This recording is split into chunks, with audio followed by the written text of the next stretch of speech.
Sunday రోజు ఏదైనా స్పెషల్గా చెయ్యమ్మా అని అంటే నేను చీజ్ మోమోస్ అయితే చేశానండి. చాలా సాఫ్ట్గా చాలా టేస్ట్గా వచ్చాయండి. ఎలా చేయాలో చూసేద్దాం పదండి. 2 కప్పుల మైదా పిండిని పూరి పిండి లాగా సాఫ్ట్గా కలుపుకొని కొంచెము ఆయిల్ అయితే అప్లై చేసుకొని ఒక 15 మినిట్స్ సైడ్కి పెట్టుకోవాలి. టమాటో చట్నీ కోసము 2 టమాటాలు, 3 ఎండుమిర్చి, 2 వెల్లుల్లి రెబ్బలు వేసి మిక్సీ పట్టుకోవాలి. ఆయిల్ అయితే హీట్ ఎక్కిన తర్వాత కొంచెం పసుపు, కొంచెం గరం మసాలా వేసుకొని ఈ టమాటా ప్యూరీని సాల్ట్ వేసి 5 మినిట్స్ మగ్గించుకుంటే మనకు టమాటో చట్నీ అయితే రెడీ అవుతుంది. మోమో స్టఫింగ్ కోసము నేను క్యారెట్, క్యాబేజ్, ఒక ఆనియన్ అయితే చాప్ చేసి పెట్టుకున్నాను. చీజ్ అయితే మొజరిల్లో చీజ్ అయితే తీసుకున్నాను.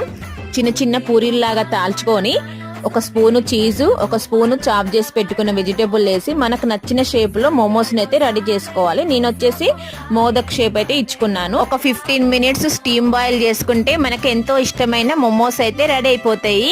మైనీస్ తోని టమాటా చట్నీతోని సర్వ్ చేసుకుంటే